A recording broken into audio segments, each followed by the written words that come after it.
Bom dia. Voltamos. Tô aqui de novo para continuar falando sobre coisas óbvias e assassinando as pessoas que distorcem a ciência e fazem o leigo cair num abismo sem volta. Eu tava pensando o que eu ia fazer hoje. Ontem eu tava pensando isso e eu tive uma ideia genial. Que tal pregar a palavra do nosso amado Neil deGrasse Tyson? Quem não gosta? Então eu separei um versículo para vocês que fica página 111, cujo título não encontrei. Título: B.O.B. e a Terra Plana. Os irmãos podem, por favor, abrir os seus livros nessa mesma página e ler em conjunto comigo? Escute aqui, B.O.B., de uma vez por todas. A Terra parece plana porque com o seu tamanho, você não está longe o suficiente dela, e 2, você não é grande o suficiente relativamente à Terra para perceber a curvatura dela. Trata-se de um fato fundamental de cálculo matemático e da geometria não euclidiana que pequenas seções de grandes superfícies curvas sempre vão aparentar ser planas para as criaturas pequenas que rastejam sobre ela. Agora, por favor, vamos para o segundo parágrafo. Mas isso tudo é apenas o sintoma de um problema maior. Existe uma crescente força anti-intelectual nesse país que talvez seja o começo do fim da nossa democracia esclarecida. É claro que, em uma sociedade livre, você pode pensar o que quiser. E se você pensar que a Terra é plana, vá em frente. Mas se você acha que a Terra é plana e exerce influência sobre outras pessoas, então estar errado se torna prejudicial para a saúde, a prosperidade e a segurança da população. Último parágrafo. Descobertas e explorações nos tiraram das cavernas, e cada geração se beneficia do que as gerações anteriores aprenderam. Isaac Newton disse: se eu vim mais longe, foi por estar sobre ombros de gigantes. Então é isso, B.O.B. Se você ficar sobre os ombros dos que vieram antes de você, talvez consiga ver longe o bastante para perceber que a droga da Terra não é plana, teve censura. E a propósito, isso se chama gravidade. Não vou jogar isso no chão. Neil deGrasse Tyson falou isso em uma entrevista para um rapper famoso. Hoje em dia, ter uma opinião formada, por mais que não seja sustentada em nada, se torna relativamente igual a ter uma opinião formada com base em evidências. Você é obrigado a respeitar. Você qualquer um quer ter uma opinião 100% formada, mesmo que e ainda uma opinião bem contrária a tudo que o pessoal diz, porque você quer ser o cara que vai contra o rumo, o Maria contra as outras. Quanto mais idiota e escandaloso for a sua opinião 100% formada, mais vai ser bom para você ter ela. E aí fica muito mais fácil para as pessoas acreditar nessa tal opinião formada que não é baseada em fato nenhum, porque é muito mais fácil de ser acreditável, do que uma em que, para você entender, você precisa entender. Você precisa estudar um pouco aquele assunto.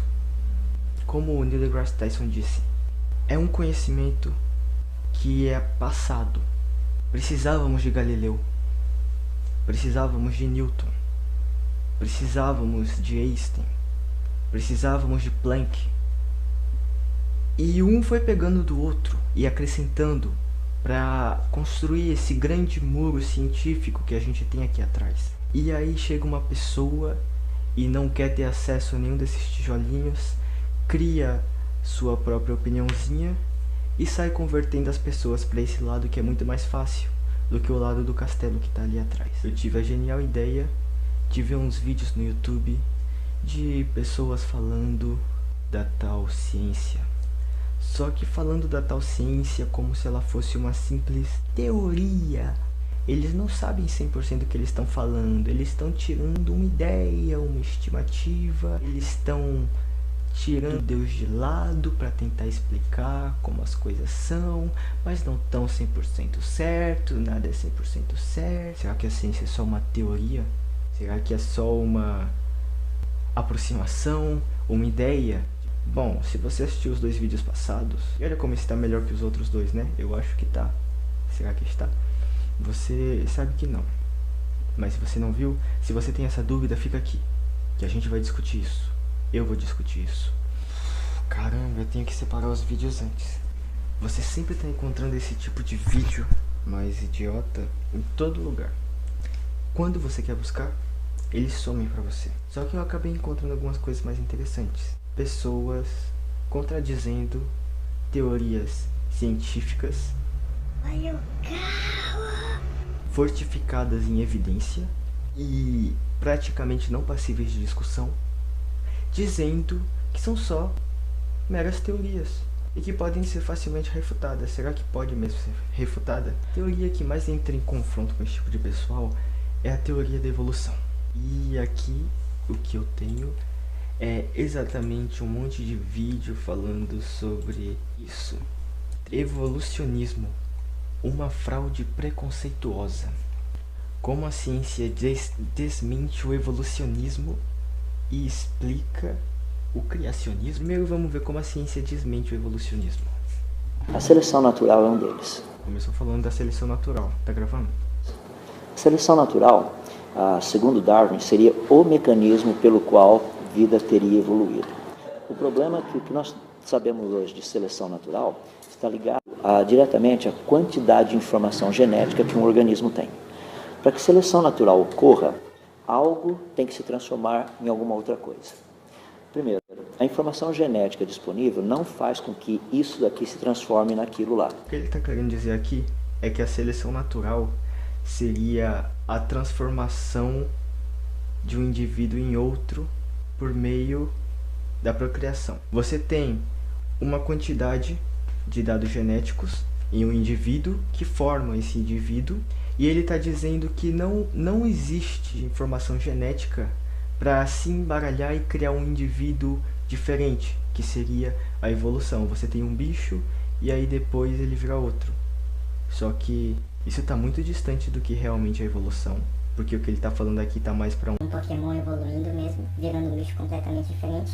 E isso está muito distante do que é a seleção natural, porque a seleção natural, ela se imprime no animal, no bicho, mais com a natureza e como ele tem que se adaptar a ela, do que essa parte mais genética. Eu vou explicar isso depois. Então tem que ser um outro mecanismo que ninguém sabe explicar qual seria. O segundo é que, se isso for transformar naquilo, vamos pegar um exemplo prático. Uma boa pata de um réptil. Tá? Vamos imaginar que essa boa pata iria evoluir e lá na frente esse animal que tinha pata seria uma ave. Então agora teria asas. Para que essa boa pata se transforme numa boa asa, aqui no meio ela não seria nem uma boa pata, nem uma boa asa. A seleção natural faria com que isso deixasse de existir. Então a seleção natural é um mecanismo que impede o processo evolutivo.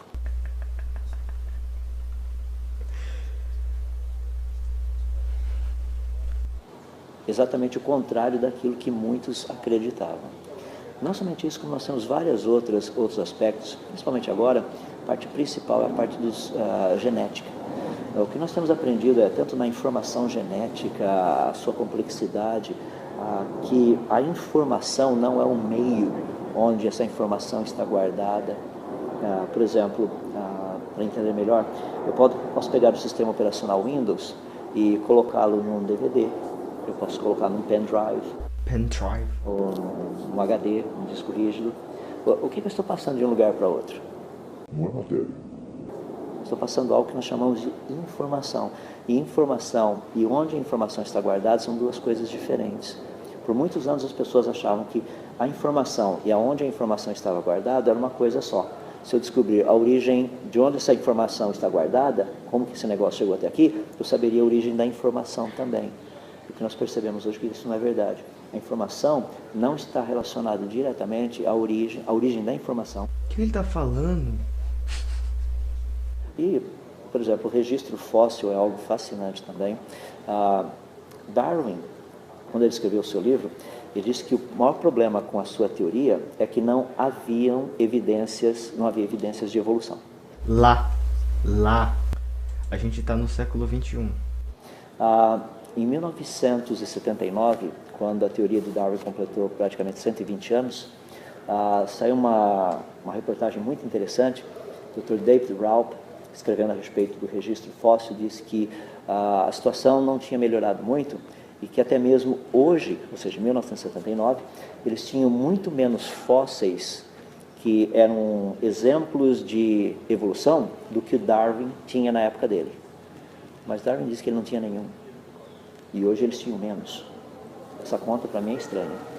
Ou seja, a quantidade de evidências que nós temos mostrando que evolução nunca aconteceu. Você tem duas presas, tem 98% de DNA idêntico ao do chimpanzé, você tem extintos animais, mas não aconteceu evolução. Isso no registro fóssil, na genética, na biologia, nos processos naturais, é esmagadora. Continua sendo ensinado mais ou menos naquele mecanismo, você forçar a pessoa a aceitar por intimidação. Pausou. Ele não sabe o que é a teoria da evolução. Cara, quem é esse cara? Dalton Lourenço. Isso é um cientista. Se você quer virar um cientista, você faça por amor, viu? Porque faça por entender realmente as coisas. Porque eu não tenho o diploma que ele tem, mas eu sei que ele está errado. O que seria a seleção natural?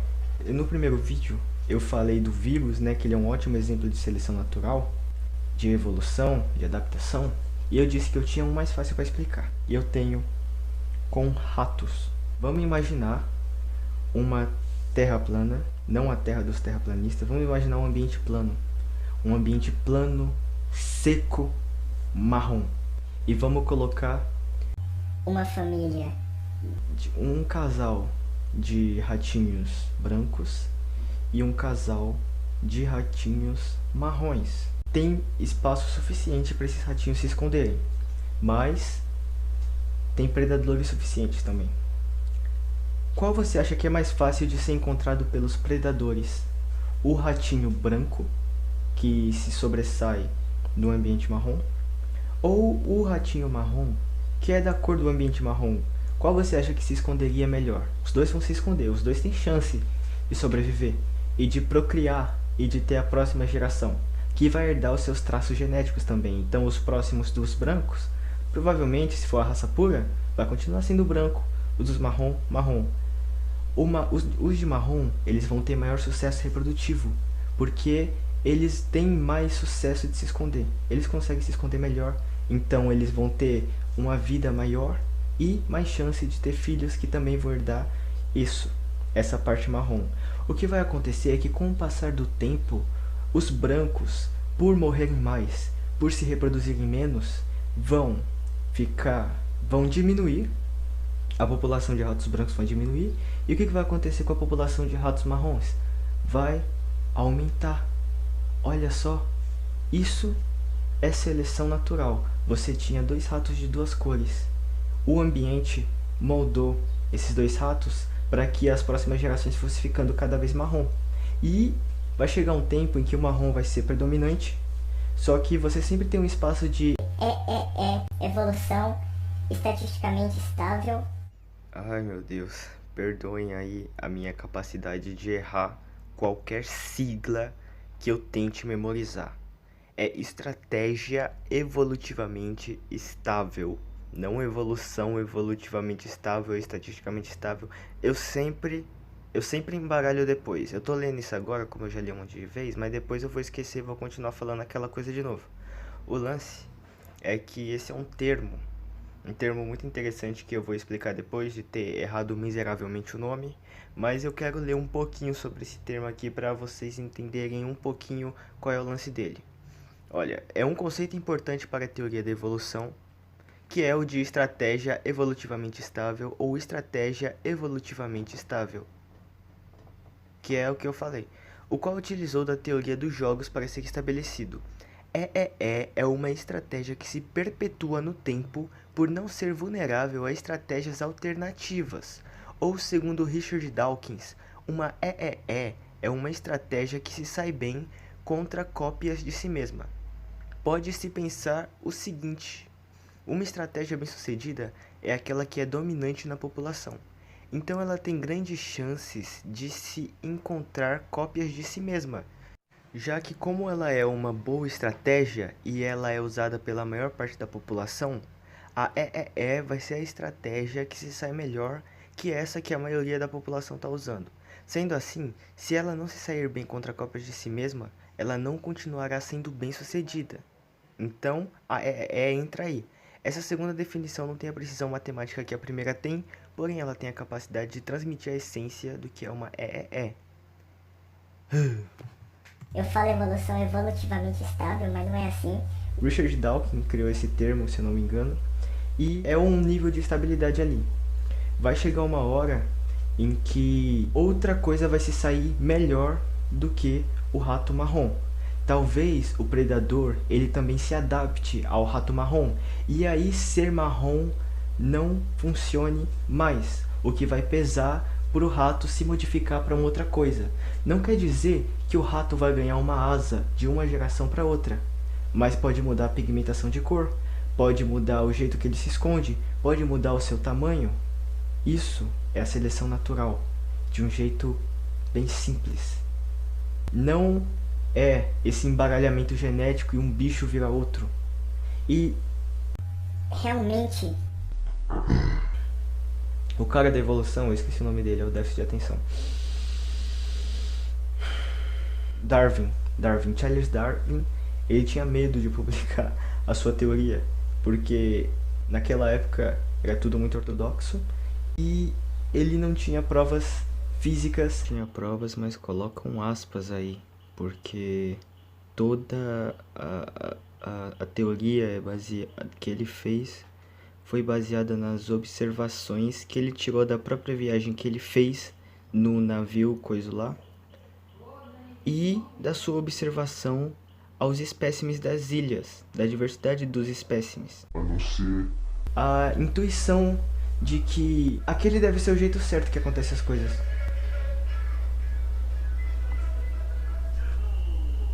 Mas hoje, isso, teoria da evolução, teoria da seleção natural, não é mais passível de discussão, porque a natureza já apresentou para nós provas o suficiente de que isso realmente acontece.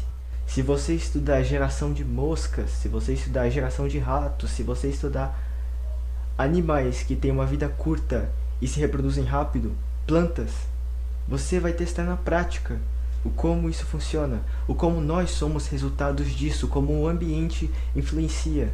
E as criaturas estão sempre brigando para ver qual se adapta melhor. A natureza está imprimindo isso na gente, real. Não tem como dizer que isso não acontece. E se você diz isso é porque você não entende realmente o que está acontecendo ali. Como esse cara que se diz cientista, e que se realmente for um cientista, meu Deus, alguém tira o cargo dele e coloca eu no lugar? Outra coisa que eu quero dizer aqui já. Teoria não é só teoria, como o pessoal diz. Teoria é já a hipótese comprovada. Primeiro você tem a hipótese. Você pensa em como uma coisa pode funcionar. Por que será que Marte parece retroceder no lugar de avançar? Aí você cria uma hipótese para o que pode estar acontecendo ali. A hipótese só vai virar uma teoria escrita depois que ela for provada, e ser provada de um jeito em que qualquer outra pessoa possa replicar e provar também. Ou seja, seja universal. Não seja só como o cara da água, que fala coisa boa pra água e a água fica bonita, ou fala coisa ruim e a água fica feia. Aquilo lá é um experimento não passível de replicação. Você não consegue replicar aquele experimento. Não vai dar certo. Mas testa, que você vai descobrir que realmente seleção natural é uma coisa que acontece. Realmente, evolução acontece. Tem alguém agora? Vamos continuar essa saga maravilhosa de Adalto Loren. Hoje um aluno não pode mais perguntar para o professor, mas professor, eu não concordo com isso, mas como assim? Geralmente nós somos assim meio que colocados no paredão. Olha, é possível, século XXI, você não aceitar uma coisa dessa? Evolução nunca aconteceu. A humanidade sempre existiu nos 4, alguma coisa bilhões de anos do planeta Terra. A teoria da evolução já foi provada. Isso é algo, existem evidências em todo lugar. Só para deixar claro e encerrando, se é teoria, é porque não foi provado ainda. Ele mandou uma dessas. Um cientista devia saber como o nome teoria funciona dentro da comunidade científica. Isso daí não é cientista não, isso daí é Um impostor. Com certeza é o Mepisto. Eu já expliquei. Eu, 16 anos, sem diploma, expliquei que teoria na comunidade científica é uma coisa provada e pode ser provada novamente por quem quiser. Se ele não sabe disso, ele é um... É por isso que ela tem o nome de teoria da evolução. Tecnicamente não deveria ser nem teoria, deveria ser hipótese. É o contrário. A hipótese é antes de você provar. Por quê? Porque teoria, ela necessita ser testável. E evolução não é testável. As pessoas falam, não, mas demora milhões de anos. Exatamente, eu estou dizendo, não é testável. Ou seja, não pode ser teoria, pode ser hipótese. E o relato de Gênesis, ele não é anticientífico. Deixa eu dar alguns exemplos. Se esse mundo existe, graças a Deus, por que existe? Porque graças a Deus, nós fizemos o mundo. Graças a Deus. Não, desculpe falar. Se existe nós nesse mundo, graças a Deus, é porque Deus fez o mundo. Mas eu falei uma palavra certa. Se nós não existirmos, se não existirmos nós, o que ia acontecer? Não teria também ninguém para falar de Deus, só Ele mesmo, e falar do mundo que existe de nós mesmos.